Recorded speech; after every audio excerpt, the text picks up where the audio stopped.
Start. In the course of the discussion, it has been very ably pointed out by a large number of speakers as to how the rubber industry is in the grip of certain foreign elements and Indian monopolists at the top.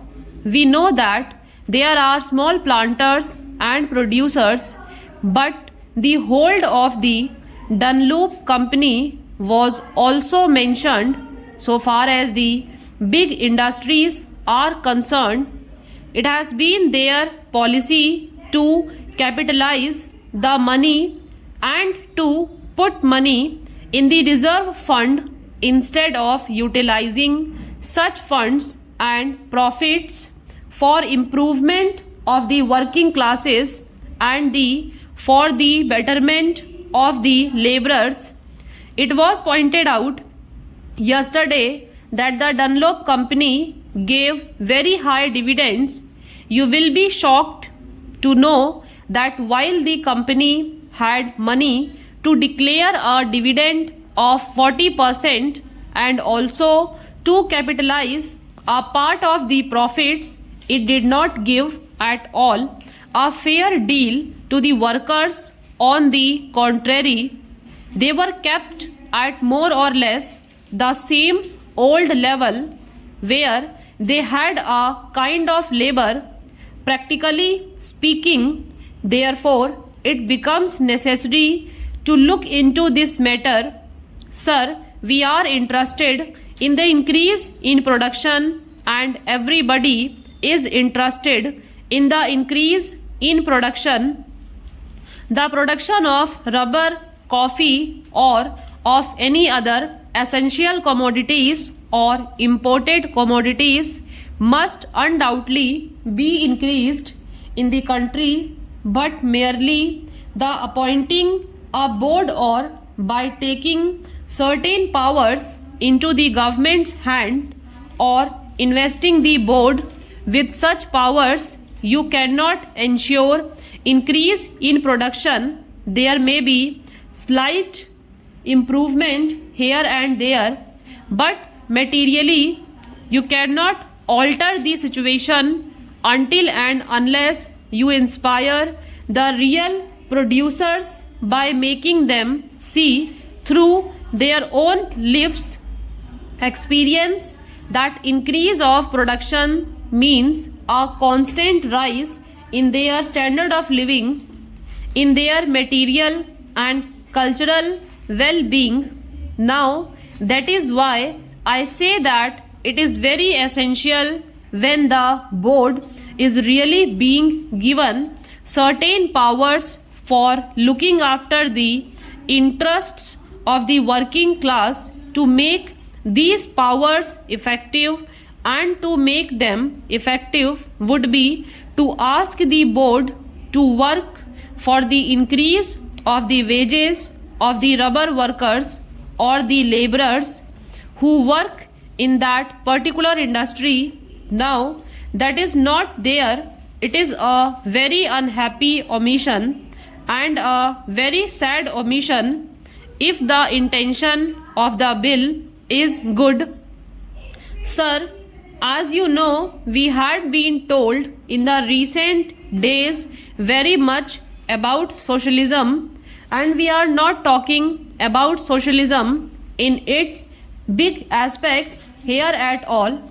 This is not our concern here, but if you at all really have such feelings, if you think that socialism is something which one has to swear by, even though the ideas of socialism were first propagated 1 century ago, then give some expression to it. But we know that there will not be socialism at all under you. All that we say is, if you swear by socialism, talk about socialism.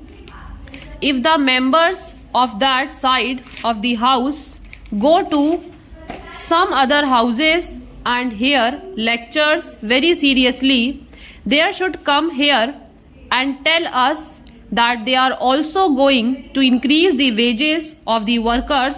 When such measures are brought up, such occasions are good occasions for them to begin to cultivate this thing, because you have yet to learn the ABC of socialism first, and you cannot write a book or a poem or an article straightway, and we do not expect you to do it either.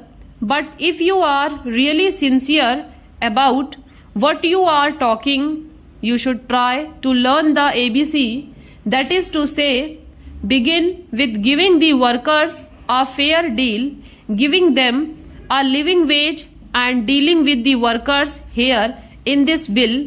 You should make provisions for them.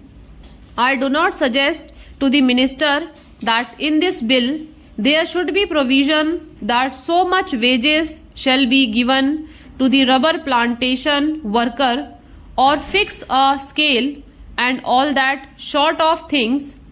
All that I have proposed in this amendment is that the board should be given that reorientation of outlook, should be given the direction that the wages have to be increased, and that they have to consciously work for it. That is all that I demand in this amendment, sir. We do not like that our workers should be exploited by the people, and he will not deny, because it has been pointed out from that side of the house also that huge profits are being amassed.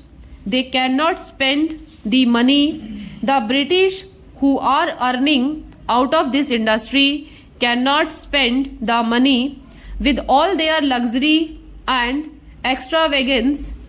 They cannot spend that money here in this country. They send this money abroad. Even then, they retain some money in their hands. They would rather keep them in bank side than give this money to the workers for bettering their lot, for improving their conditions, which determines in the final analysis whether the production of the country would go up or not. Now, sir, I read the great interest the select committee's report, especially the portion of the evidence appended to it, and I would ask you also, sir, to reread, if you have already read this interesting document. You see here Mr. T.T. Krishnamachari crossing swords with an important representative of the British interests, the British rubber interests in this country. Now, it is all a wordy battle. It is a sort of very interesting competition for being smart, one trying to overreach another in smartness, but at the same time, out of these discussions, it emerged that the British interests are totally unmindful of the interest of the workers, of the interest of the country as a whole, although the British gentlemen who came here to give evidence spoke of national interest and all that. Here you will find many times